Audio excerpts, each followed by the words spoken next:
But first, we are following breaking news on the Space Coast, where in just the last hour, NASA announced a major update to its Artemis program. Thank you for joining us at noon. I'm Carl Willis. Right now, the rocket and spacecraft for NASA's Artemis II mission are getting some work done.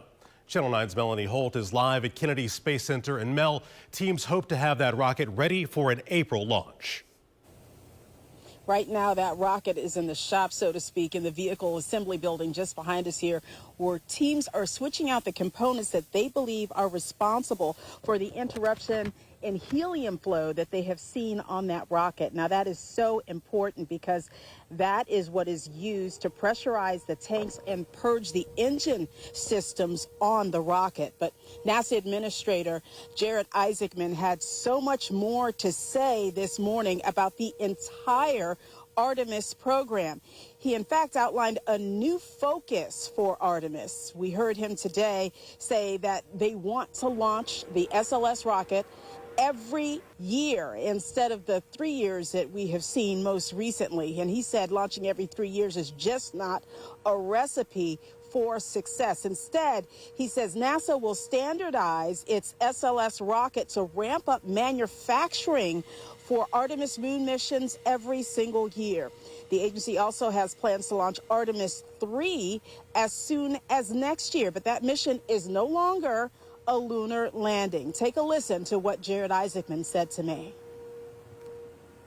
Artemis III specifically, is the goal still a lunar landing, or has that mission profile somehow changed?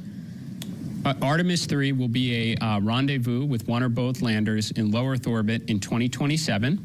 So we're basically pulling in Artemis III and recognizing just the reality that going right from a free return around the moon to landing on it is too big of a gap. And we cannot accept the flight rate of a vehicle this important and complicated every 3 years. And he had so much more to say about rebuilding NASA's workforce, as well as what else they're going to do to prepare for those launches every year here from the Kennedy Space Center. And I'll have an update for you beginning on Eyewitness News at 4. For now, we're live here at the Kennedy Space Center. Melanie Holt, Channel 9 Eyewitness News. 3, 2, 1, ignition, and liftoff. Go SpaceX, go Starlink. While many of you were sleeping, SpaceX's Falcon 9 rocket launched into space from the Cape Canaveral Space Force Station. The rocket sent 29 Starlink satellites into low Earth orbit. The mission will be the 25th Falcon 9 launch of the year.